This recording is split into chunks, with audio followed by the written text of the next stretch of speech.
This podcast is part of the Deluxe Edition Network. To find other great shows on the network, head over to deluxeeditionnetwork.com. That's deluxeeditionnetwork.com.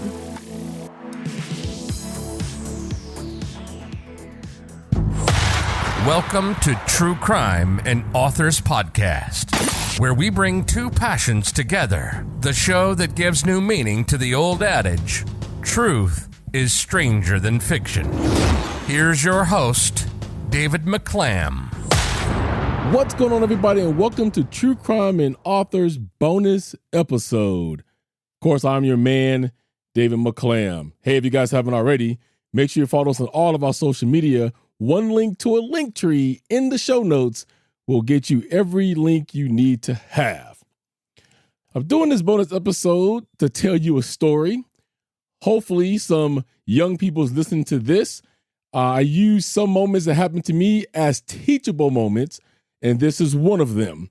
It's about an incident that took place a couple days ago with my neighbor. I should say more of a month ago is when the incident began, really, and it just boiled over a couple days ago. And then on that, I'm going to tell you a little bit about my personal testimony, which I have been sharing on other podcasts.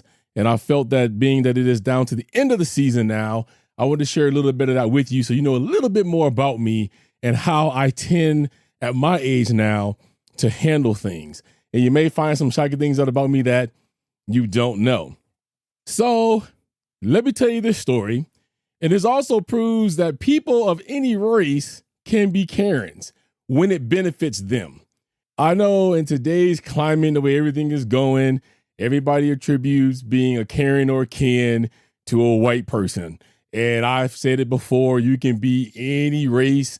It can happen if you feel like being one at that time benefits you, especially if you're thinking about doing something criminal. And in this case, my neighbors are Hispanic, Mexican to be more precise. So let me tell you this story. And let me tell you a little bit about myself during this story and a little bit about my personal testimony, and hope you get a better feel for me, and hope some young people is listening so that hopefully you will learn to do the right thing, which I felt I did in this situation. To give you a little bit of backstory, you guys know I've been married for 20 years. I've been with my wife for 22 years. The house that we live in is a house that she grew up in as a young child going into teenage years in high school, and her mom passed away in this house. Her father passed away here, and we inherited this house. So my wife and her family has been on this block about 35 years. In the 22 years that I have been here, I have known the whole neighborhood. So I could tell you who used to live in what house and who went, because some of the same people that my wife grew up with in this house were still here when I came. Unfortunately, some of them have passed away. Others have moved away. So I say all of that to let you know that we are pretty much people that are unto ourselves. We don't really mess with anybody. Nobody on this block really knows us. We don't go out of our way not to be friendly. I mean, there's a lady that walks her dogs by here all the time. We're always waving and saying hi, but we are just people that tend to stick to ourselves. We don't get in anybody's business. We don't get in anybody's mess. We don't have time for that. So I want to say about maybe 10, 12 years ago, the neighbor who I won't name his name, but if you know me or know where I live, you know exactly who this neighbor is, moved into the block. Now, when he came, he was single. He came with a dog, and he was a nice gentleman. I won't say young man because I know he's younger than I am. I believe he's probably old enough to be my son. Remember that my oldest child is 31 years of age, and he's, I think, a little bit younger than that. Everything was cool. We all got along. I want to say that he probably smoked too much weed and he was a little bit too loud when he came in. But, that was him. He didn't mess with anybody. We didn't mess with him. He was respectful at that time. Come to a few years ago, he moves in who is his girlfriend, who becomes his wife. And this is when the problem begins. Because when she came onto this block, she didn't like my wife or my daughter for whatever reason. And we've never done anything to anybody. Now, being that my father-in-law lived here, and he died in his 90s. Okay. So of course I moved here and we inherited this house and we lived here by his request. And then in his later years, he moved into the house, and it was already set in his will to give the house to Beth. So being that he lived here 35 years, he was stuck in his ways, a little bit of an older guy. There's some stuff around the house that he just didn't want to get rid of. So the backyard wasn't kept up as nice as maybe he should have. When my wife's mother passed away, she told me that the garden went because she was the one that kept the yard up. And so this was his house, and nobody ever bothered him. But my next door neighbor's wife moved in and decided that, for lack of a better term, she wanted to be a witch, and she didn't like my wife or my daughter, and she started to create that rift. And so I had went and told my wife and said, hey, he's changing. He doesn't hardly speak to us anymore, and that's because she's there, but that's cool. And then it was just a few years ago, and this is where the problem kind of begins. He tells me that my middle son, who's now, grown, gone, has his own kids, he tells us that my middle son years ago had jumped into his backyard and stole some stuff. Now, this is stuff that we did not know.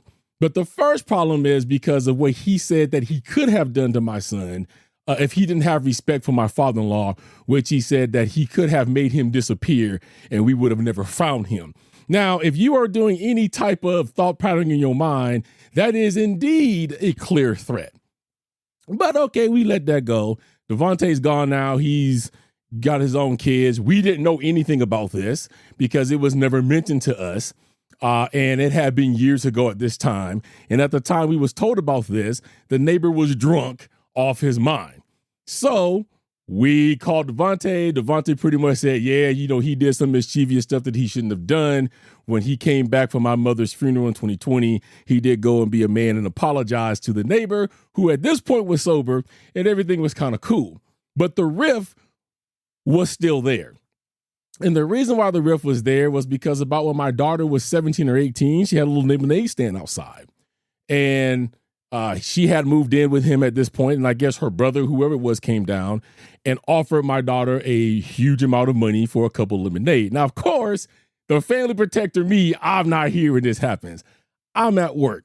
I come home and find out she has all this money, and the first thing I said is, for one, he was drunk.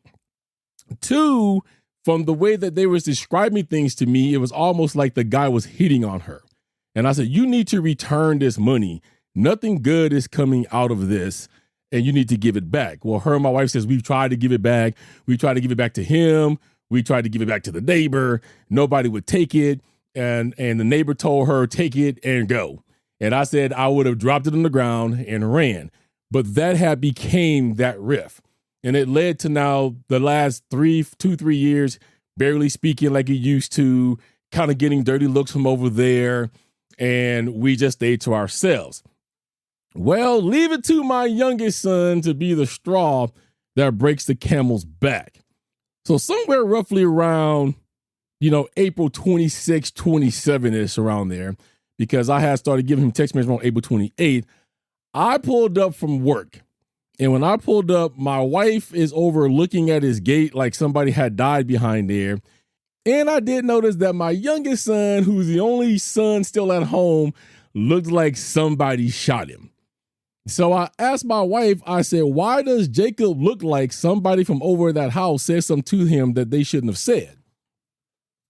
And she says, no, it's because I'm looking and I'm trying to figure this out. She says, but there is some paint, looks like it's wood stain, because there's the can that somebody threw over into their yard. Well, it was thrown over into their driveway, which was right up underneath their tire of their Escalade. And she says, I'm going to go let them know that they have this out here in case they want to clean it up and find out who did it.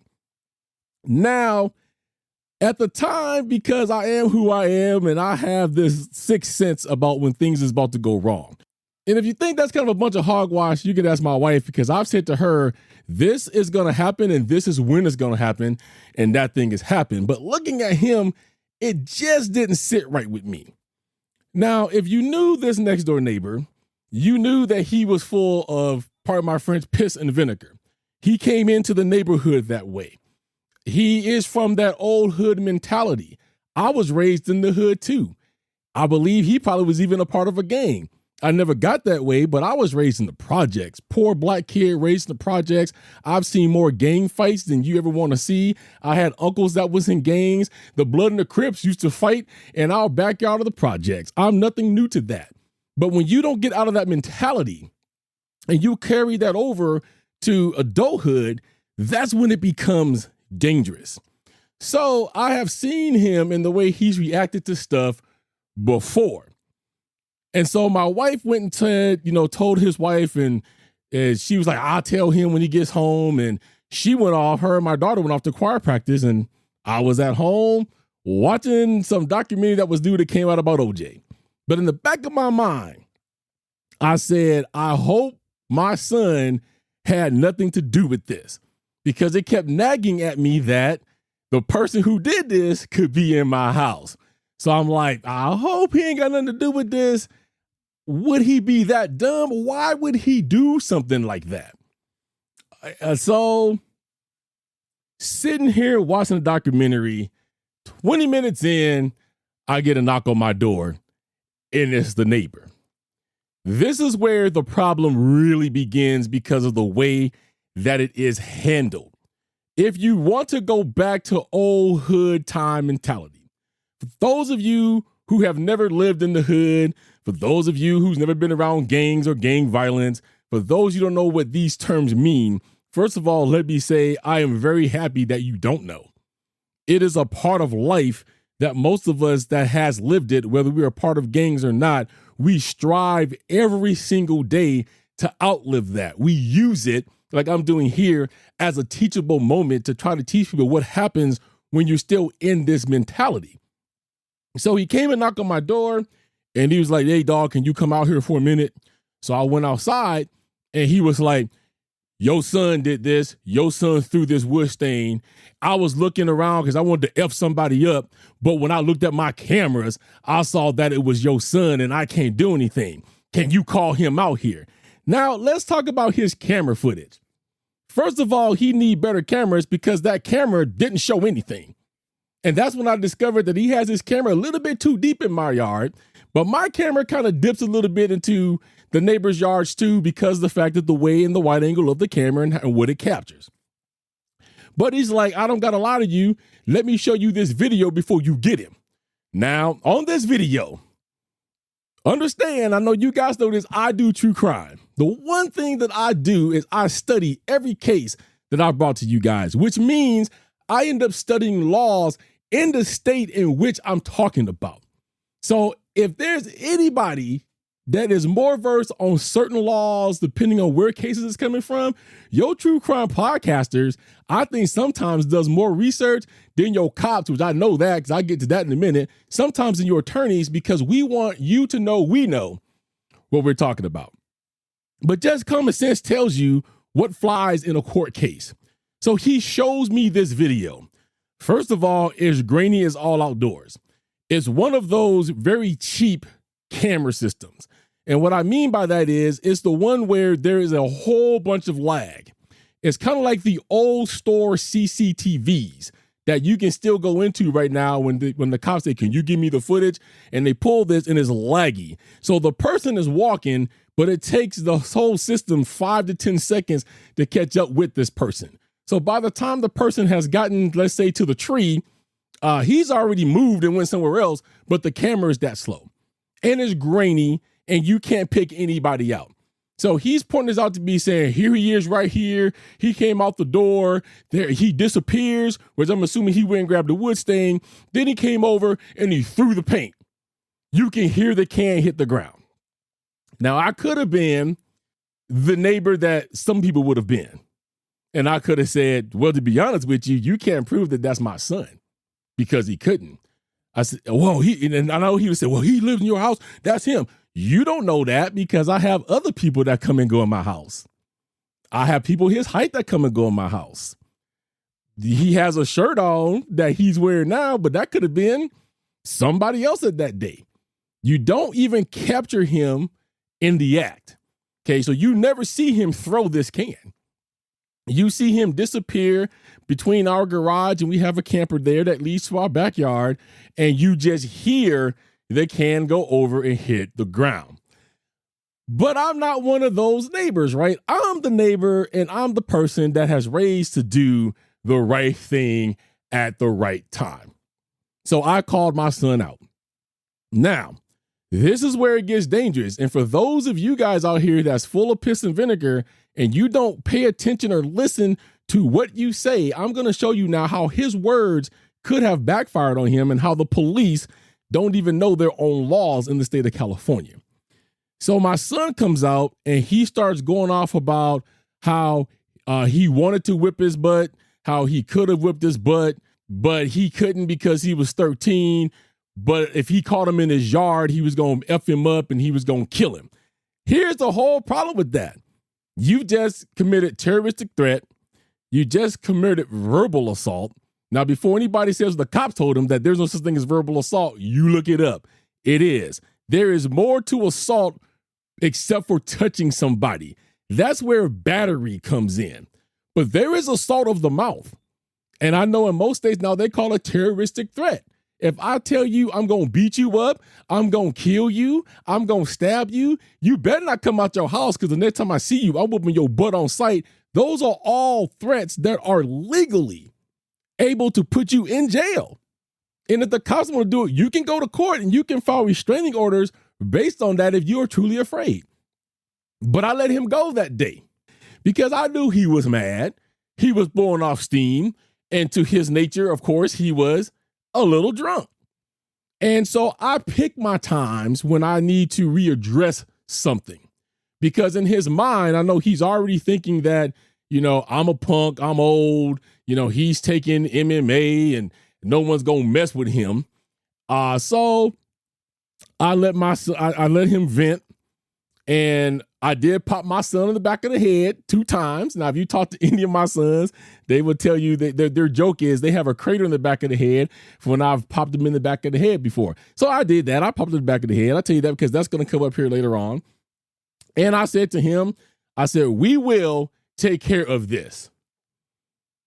And he was all like, all right, I need to get this off my rim. Now, people who drive Escalades, okay, I won't say everybody who does, but the majority of people that drive Escalades does it because of vanity. And that was his whole problem. I can't drive away. I drive an Escalade, dog. I can't drive an Escalade when I got this wood stain all over my tires. It don't look right. Okay, well, for one, it's like a 19 or I think a 2007 Escalade. Not even a 2020, 2021. That's besides the point, but that was the whole thing. So I said, we will take care of this. Now, I'm the kind of person that says, if I'm going to take care of something, I'm going to take care of it. You don't need to stay on my case. Now, my son committed this crime. I had nothing to do with this. My wife didn't have nothing to do with this. My daughter didn't have anything to do with this. But I want all you guys to have kids to remember this, that you carry the sin of your children. If that person can't get to your kid, they will try to come to you. Now, some people call that mob mentality, but that's exactly what goes down. They look for you to set that straight, okay? And in some cases, they should. But every day I came home, so on the 28th of April, because I have all these receipts. And one thing I would tell y'all is if you have an issue, you always want to keep receipts because people like to lie. So the first thing he came with the lie was he said, this has been 2 months. First of all, you can't count. April 28th is when I sent him the first message, which means that it probably happened the 27th. So let's just take April 27th. So April 27th to May 27th would be 1 month. As of this shooting is June 15th, which means it would take until June 27th to be 2 months. He's telling everybody it's been 2 months. Now, it hasn't been. And I have been talking to him every step of the way from April and May because here is the stuff. So the can of wood stain that he threw, we believe came out of my wife's collections. My wife does wood staining and she does projects and she sells them through the holidays and all that good stuff, okay? But I guess the one thing that we never thought about because my wife was very careful with it is what would we do if this stuff actually stained something and we had to get it out? She lays down boards and cloths and all kinds of stuff when she's doing things so that she can pull this stuff up. So I had to research how would I pull wood stain out of a concrete driveway now that has been sitting there At that point, it had already been sitting there a couple of days. So whether it took a day or a month, it ain't going to matter because it's already there. So I started researching. It came up with one way. The dude said, yeah, you can move it out with this chemical. So I had to buy the chemical, but nobody carried the chemical around here. I had to order the chemical. I had to wait for that to come in. My wife and my son and my daughter, when I was at work, went over to try to scrub it. It did not come up. And so this was all towards the end of April. At the same time, he's texting me about his tire. And that, you know, he wants this tire to be fixed and we're not going to buy a new tire, but it needs to be scrubbed off. And then first he said he didn't want my son over there. Then he turns into it could be scrubbed off with elbow grease and all that. No, it couldn't, because he's tried to scrub it off and couldn't come off. Every day I came home from work, the minute my car pulls up, he's sending me a text message. And basically what the mentality was is he wanted a slave at this point. He felt like he was done wrong and he wanted somebody to quit everything that they were doing and just come to his whim and scrub his driveway. And that was not going to happen. I work a full-time job. My kid is very active. He has 4-H and other things. My wife is gone. She works and has choir and everything else. But at the same time, I have to wait for these chemicals to come in so that we can try that, which I have been doing steadily, and I have all of the text messages in which to prove it. After about the third text message, I came in the house one day and I looked at my wife and said, we need to hurry and get this done because this is not going to end well. You know how I am. And he keeps pestering me as if I'm a slave on his cotton plantation. This is not going to work out for me. He's not going to give me orders. Now, exactly what I said ends up happening. Because now he starts sending me all this stuff that he's looking up about how to get wood stain out in the whole nine. Problem with these videos is he's pulling videos that's 3, 4, 5, 6, 7 years old. We don't even know if it's going to work. And so at this point, we're already $150 into chemicals. And I'm sitting here going, I don't know how much more of this chemical stuff I'm going to take. And so finally, then he starts sending me stuff about his tire. And I didn't catch this message at the beginning that he sent on May 28th because he was sending me so many freaking messages, I couldn't keep up with them, and I was at work. My job is very demanding, and when I'm going in store to store, I don't have time to be concentrating on what's coming here. My family even knows you don't send me a text when I'm at work unless it is something important, and then the text would be to call back. If it is an emergency, then you need to go ahead and call through. If you call me, I'm going to answer because I know you're not going to call me unless there's an issue. So I didn't skip the message where basically he was threatening me then. He sends me a picture of his rim and talking about how he's been patient and it's been over a month and he's been trying to be cool about it. Now, from where we're from, I'm trying to be cool about it is Morse code for you really testing my patience and pretty soon we just gonna throw hands. That's what that means in between the lines from where we come from. And you will figure that out as we get further into the story. Then he's crying that he's driving with stain on his tire and his rim and he's tired of it and he wants to get it cleaned professionally and he'll send me the bill. Now I said, okay, give me a quote. Now here's where he fails to realize. I don't got to take the quote in which he gives me. His homeboy, which is exactly what happened, could be making up quotes and say, here's what we going to charge and this is what you're going to give him the bill. His wife has screamed court before. Let's go. Because if no one knows how these disputes work, first of all, when I tell the judge and prove to the judge that I'm willing to pay for it, she's going to look at him like he's stupid. Second of all, she's going to tell him it's my legal right to go and get any other quote that I wish to get because I'm paying the bill. I don't have to take your quote. And that's part where he got mad about because I'm like, I'm not taking that quote. First of all, I deal with reputable companies. He sends me a quote from a Mob Auto Detail, which is not even close to where we live. Okay. It comes from Linwood, California. I'm like, I ain't even never, and then the name of he has a Gmail account and the email that he has there doesn't even represent the business. Now, don't get me wrong. I do understand that some businesses legitimately uses Gmail accounts. There is perks to that. If you look at my show's email, True Crime and Authors is at gmail.com. I have perks to why I have a gmail.com, though it goes into certain accounts, it connects to certain calendars and all of that. I get that. But I also run a podcast. And I have been dealing with the fact that when I decide, if I do, to incorporate it as a business one day, am I going to stick with that, or am I going to actually get a True Crime and Authors at my domain? Most business you look up has an email address at their domain. So if the name of his shop is Mob Detail, it would be whoever at mobdetail.com. And if you take business 101, when you're running a business like a mob detailing company or a karate school or something like that, they would tell you it looks more professional if you have an email like that. So, of course, I do my due diligence and do what? Research. So this guy had no legitimate website. He had a LinkedIn page. Then he had an Instagram page. That's as far as he went. Then they send me this invoice that says, well, the payment due is $530. That's weird when I didn't get that until June 8th. I looked at that $150 and I said, well, okay, I'll get my own thing. But I didn't get a chance for that, folks, because here's how the ending of the story goes. The moment I pulled up, that's before he sent this, what happens? My phone rings. To that day, I'm tired. I'm irritable. I have no time to deal with this. I'm not your child. You're not my owner. My mom died in 2020. I have a wife. My wife don't even treat me like that. I'm not going to get done like that. Every day my car pulls up, you sending me a text message when I'm trying to handle it. By this time, I had already decided, and I had already talked to my wife, and I said, we're just going to go ahead and hire a professional. Let me go on some of these sites and see if I can find a professional to come out and do it for a decent price. We've already thrown too much money and chemicals at it. I don't want to keep throwing things at it that doesn't work. I just want to get it done. So I get the text message. I'll read you the text message in my reply, and feel free to send me an email if you thought I was wrong, but here's how I handled it. So as soon as I pulled up, he goes, when the concrete cleaner coming?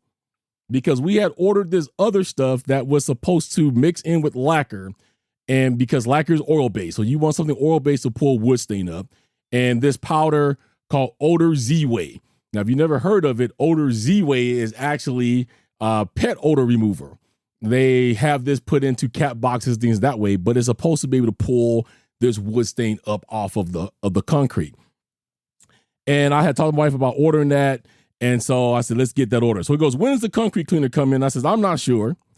I have to ask her as we work different shifts, meaning my wife. At this point, I am waiting on quotes to have a pro come do it. With my work schedule and demand and hers, unfortunately, we do not have time to keep trying stuff that don't work. And I work 7 days a week. So I am seeing what that costs at this moment. That's what I said. At that very moment, like I said, I had a list of contractors on my screen that I had pulled up on a service, and I was waiting for quotes to come in from each of them. I didn't get that chance because my phone rung. And when my phone rung, it was him. And when I pick up the phone, the first thing I hear him say is, I'm about to get real heated. So I said to him, I said, look here.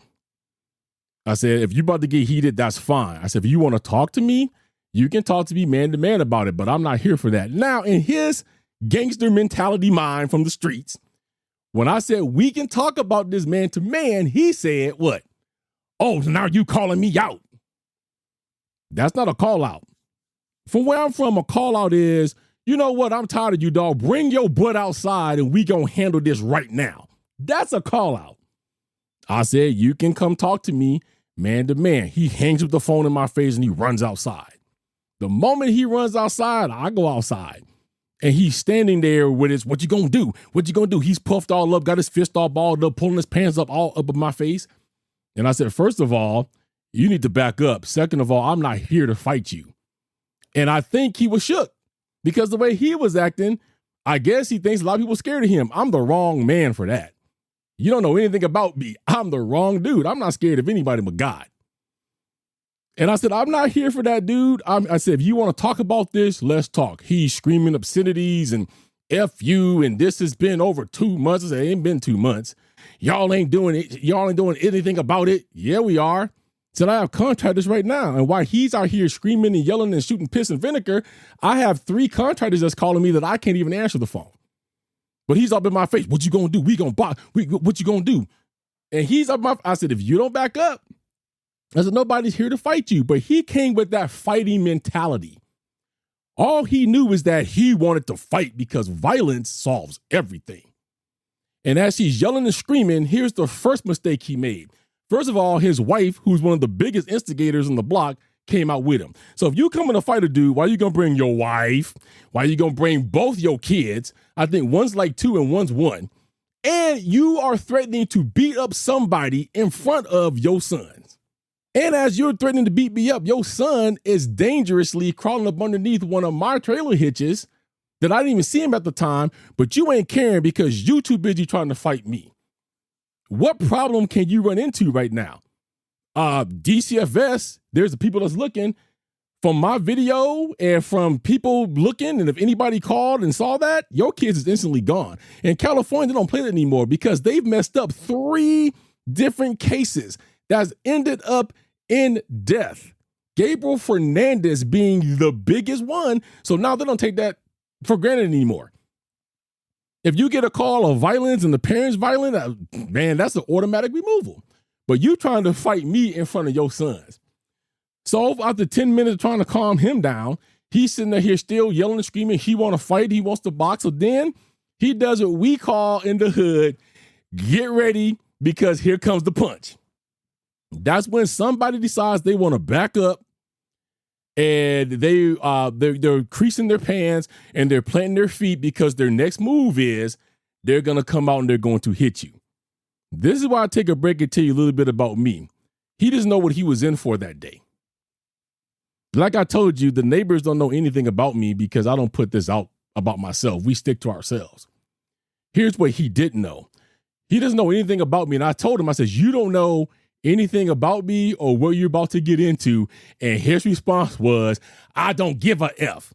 Maybe he would if he knew that I was a first-degree black belt. Not just any first-degree black belt, but I was trained at the schools of the legendary Jhoon Rhee. If you want to look up the name Jhoon Rhee, it will come up that he is known as the father of American Taekwondo because Jhoon Rhee was responsible in 1956 for bringing Taekwondo from Korea over to the United States. If you further do research into Jhoon Rhee, you would also discover that Jhoon Rhee knew Bruce Lee. Him and Bruce Lee was very good friends to the point that Jhoon Rhee taught Bruce Lee the sidekick in detail. So that famous sidekick that you see Bruce doing all the time in all his films is literally taking people out, he learned that from Jhoon Rhee. And in turn, Bruce Lee taught Jhoon Rhee the non-telegraphic punch, which is a punch that cannot be defended against. They're not to be confused with the other 2 famous punches that Bruce Lee knew, the acupunch and the 1-inch punch. The acupunch is a move that Muhammad Ali actually called Jhoon Rhee in to train him on how to do it, to use it in his fights, taught by Bruce Lee. He would figure out that I've been in combat, I've been in fights. He would have figured out that while he's standing here looking at me, threatening to fight me, my mind, because if you ever seen the movie RoboCop, here's how a martial artist or a fighter thinks. When there's a threat, you start analyzing the threat. You start looking for the weak points in case this goes to a place you don't want it to go. So while he's sitting here gyrating and throwing his hands in my face and popping up and back, I'm looking at his stance. I'm looking at his body.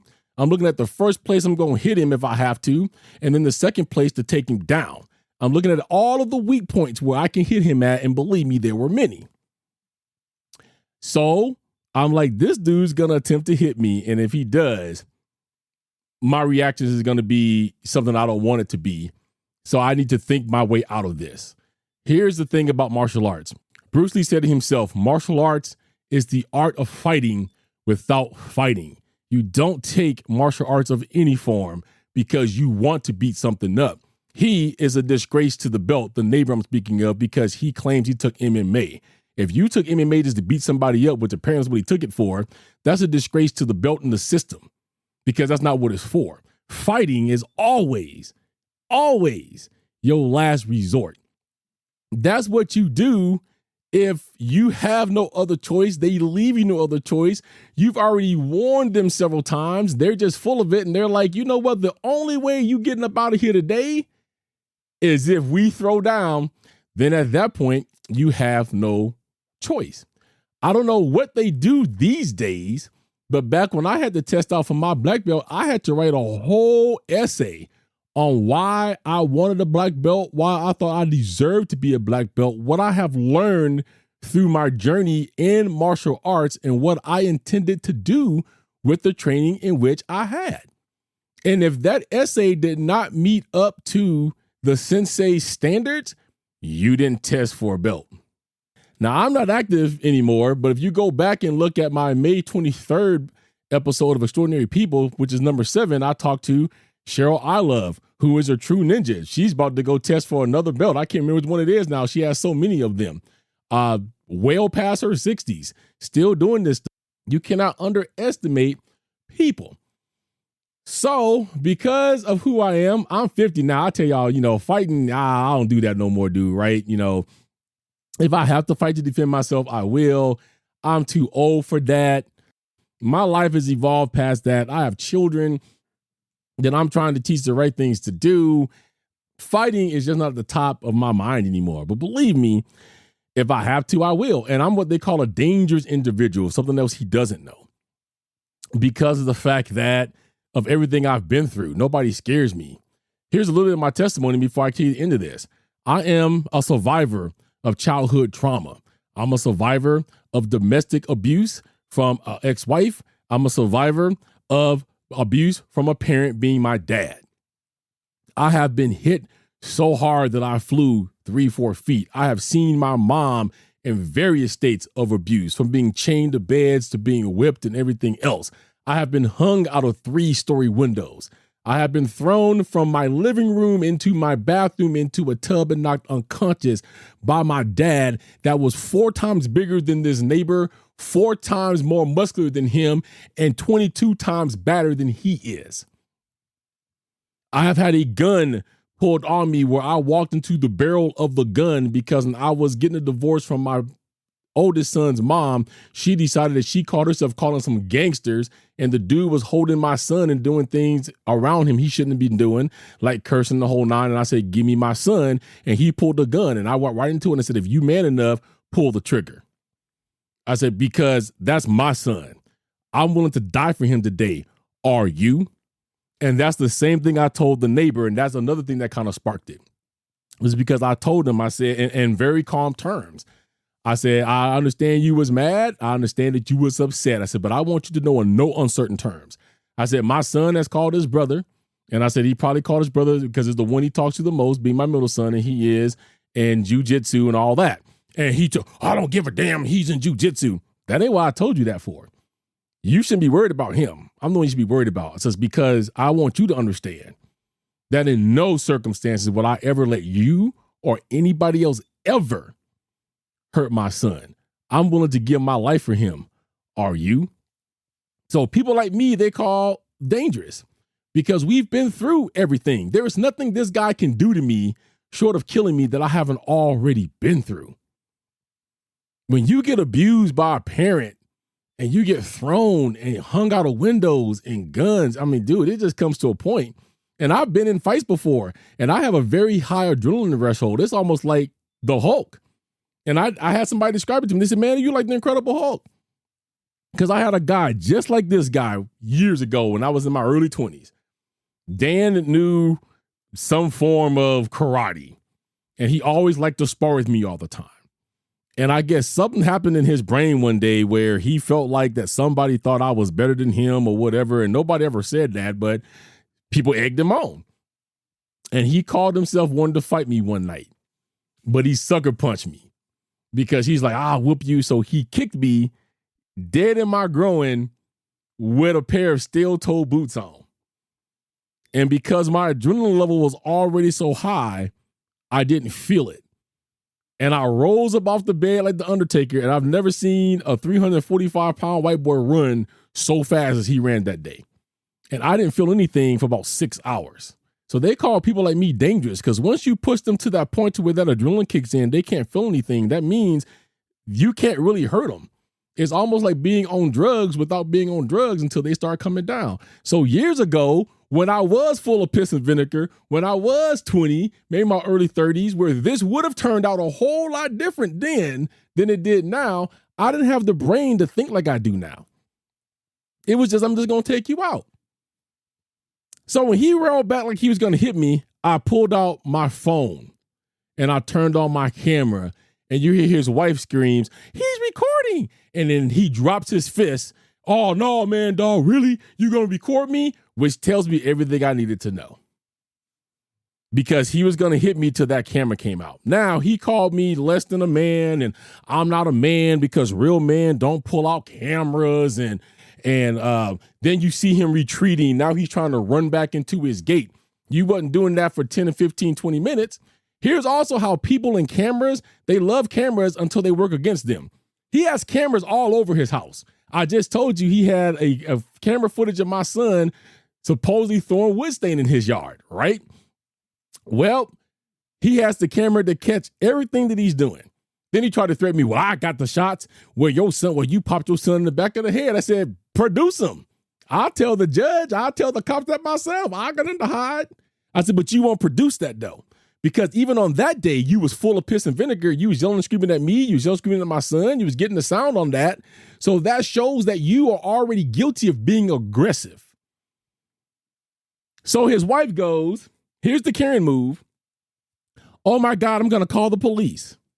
And I said, "What are you calling the police for? You're the one that's aggressive." And he's like, "No, he wants to blame me. She called the police, dog, because of you. It's all your fault. All you had to do was stand out here and be a man." I'm like, so I'm not a man because I don't want to resort to violence? That's what you're telling me? "We don't pull out cameras. Won't you turn the camera off?" You hear him say that on my camera several times. Turn the camera off. Now we go to court with that. The judge want to know why you want to turn the camera off. And you hear me say, "For what? So that you can do something you're not supposed to do?" As he's carrying his sons back into the house. So the damage has already been done to his family. If anybody else is out here paying attention, they could have called the DCFS right then and been like, "Yeah, I got a dude out here with his kids trying to fight somebody." They would have came knocked on his door. I tried to give him that wisdom. While he's yelling and screaming at me, I'm trying to tell him, "Dude, you are in the wrong. You being aggressive. You got your boys out here. People will call DCFS on you for less. Get these boys in." He didn't want to listen to any of that. So then his wife does the Karen move. "Now we gon' lie." And I said right to his face, "Your wife is in there lying because she's telling the police that I'm out here trying to kick your butt." You know what he did? He jumped back again. "Don't nobody whip my butt." Dude, there's somebody that always whips somebody's butt. You ain't the baddest dude on the block, even though you think that you are. So she calls the police. I'm laughing. "You think that's funny?" I said, "Oh yeah, it's very funny." I said, "Because I guarantee you, since you have cameras everywhere, that you won't go pull the camera from the last 20 minutes that you recorded." And I said, "I already know that the people across the street who are also Hispanic are his homeboys. They won't produce it either." So they called the cops. She lied, said I was trying to beat him up. The cops came and they laughed because they said, "This is over something that happened a month ago?" I'm like, "Yes, sir."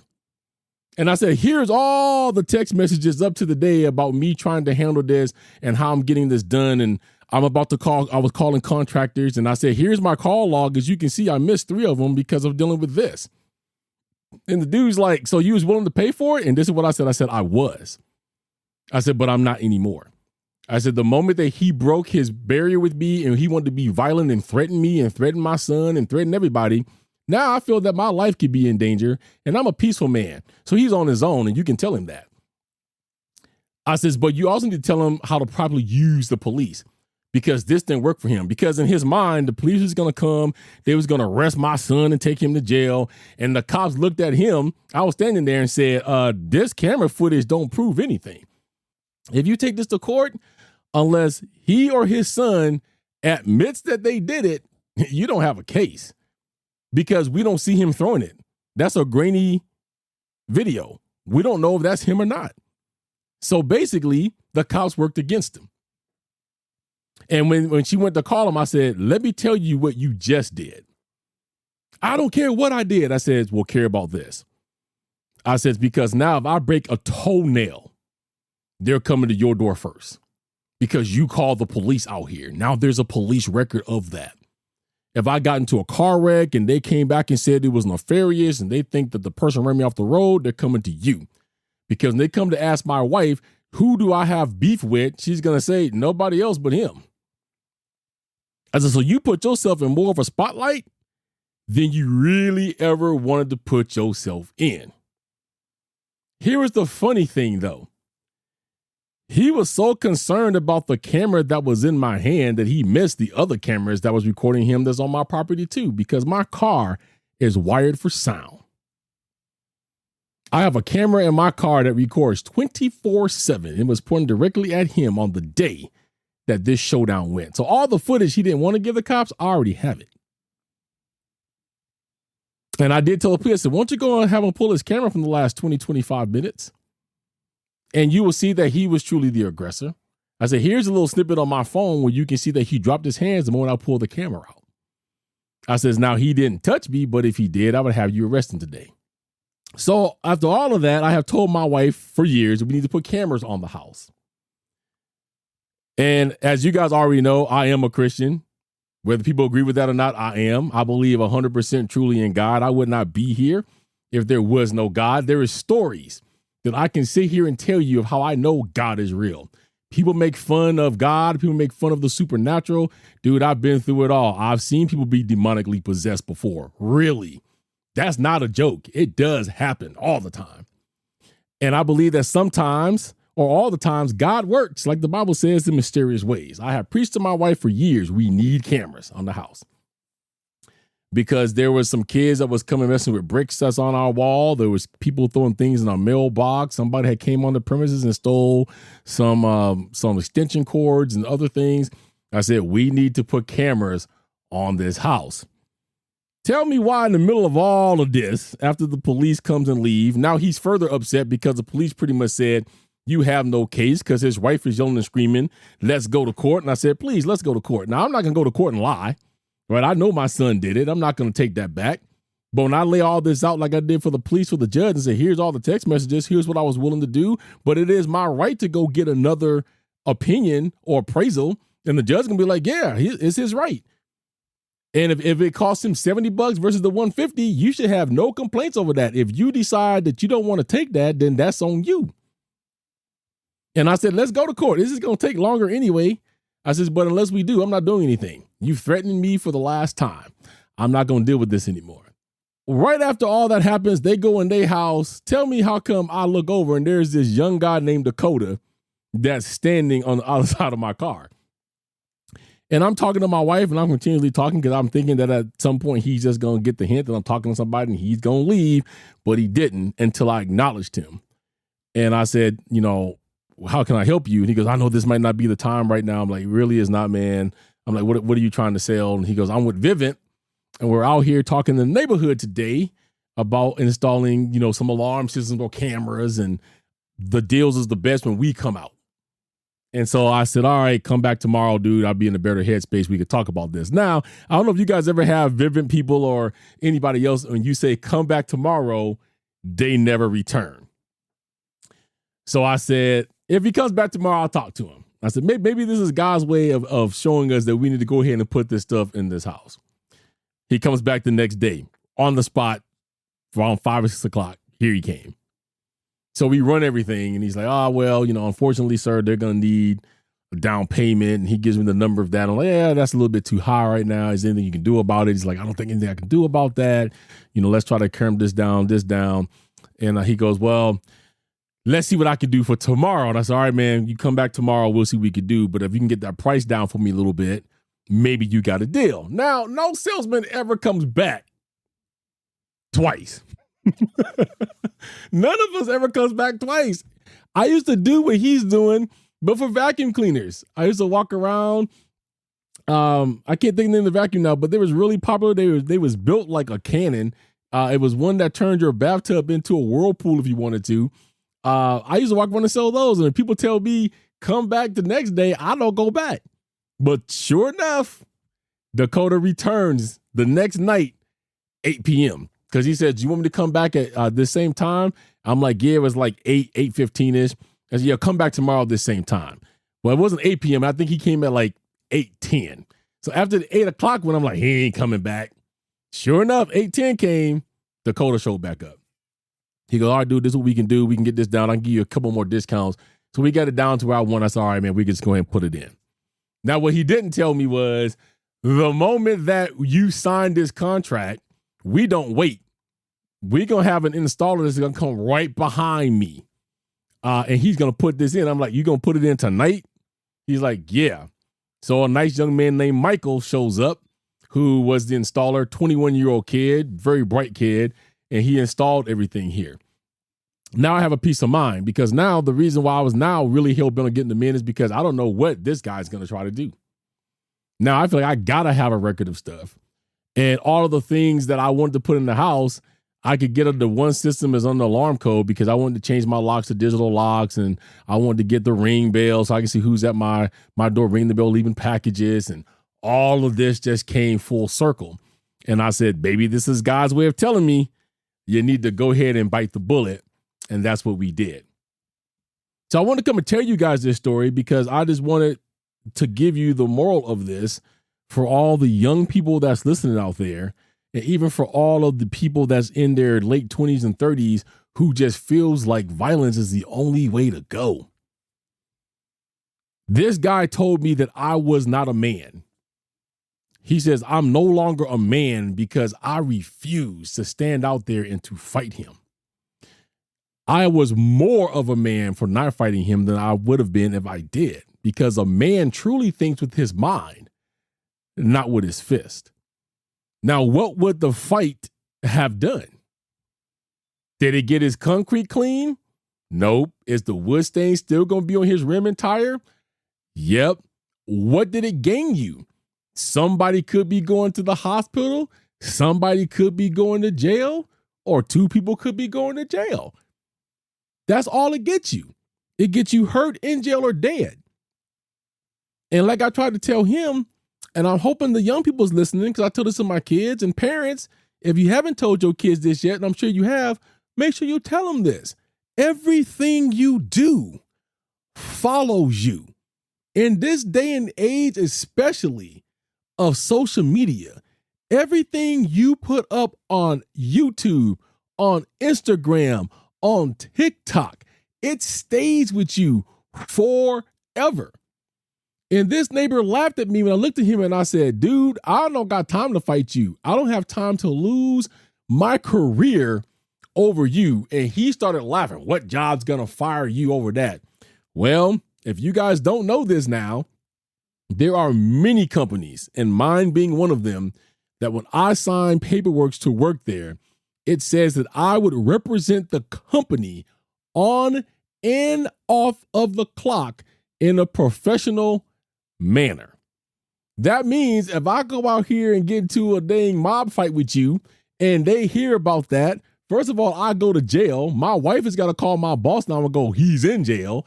They're going to look into that. I can lose my job. I used to watch the Dallas Cowboy cheerleading tryouts. And one girl got let go from the squad. Who was going to make the squad? But they found some stuff on Facebook that she had did 3 years prior.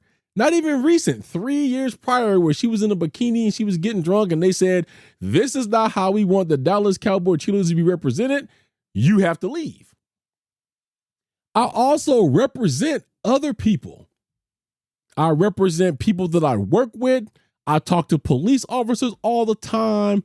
I talk to all of you guys. Nobody wants to listen to or work with a thug or somebody who is hot-tempered that's just going to throw a punch because that's the only thing that they can do. You have to think about the things that you can lose right after you throw said punch. You may have won that fight, but you really didn't because you lost everything else. And I tried to tell this young man this too as he's trying to fight me. But I do know you can look at certain things and you can tell certain things that happens in certain people's houses. Because I've been through domestic abuse before. I've been through abuse. I know the looks that women give when they are afraid to go against their husbands. Oh, I know these looks. I can tell you he probably does have a criminal record, which I do not have one. That does make finding jobs a lot harder depending on what the charges that you have. But as he's trying to fight me, I'm trying to give him some sense of wisdom and saying, you don't want to do this, dude. You have 2 boys. And my 13-year-old son, even though he's the one that's part of the catalyst for this, is outside watching me. So how could I ever tell my son when he gets bullied at school because he has been and somebody's trying to hit him? So how can I tell him you don't ever want to go the violent route? You should do everything you can before you fight. But that day that he was outside watching me, the first thing I did was resulting into fighting. That is a message I don't want to send to my kid.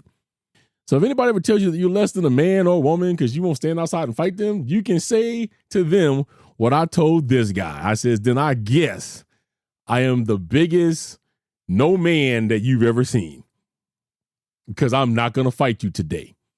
And I'm weak because I pulled a camera. And I told him this. I says, this camera is more for your protection than mine. You don't know me. You don't know what I'm capable of. So I'm trying to protect me and you. So I hope you guys will learn a little bit more about me. Felt like I wanted to come tell this story. This is the bonus episode. It's one that you guys could have listened to. One that you didn't have to. Just wanted to let you know, yes, we all suffer things in life, and sometimes everybody don't understand it, or maybe you felt like you was the only one going through this. But I wanted to come and let you know your boy handled this the way he should have handled it. And if anything happens to me, I'll fall off the face of the earth, I'll mysteriously die, get beat up in the middle of the day, y'all know who to go look at. All right, I hope you guys have learned something from this one. Hope you guys have learned something about me. That's a little bit of my testimony. There's been several different podcasts I have been on talking about the domestic abuse and the childhood abuse that I have faced. I will start linking those. Maybe one day I'll come and give you guys that full story. That is a long story within itself. If I told you my whole story, you'd be like, yeah, no wonder he ain't scared. Ain't nothing a man can do to me that hasn't already been done. So I just wanted to come and tell you guys that story. So I hope you guys are all being safe out there. Tune in to the regular scheduled episodes where you should see those 2 as well.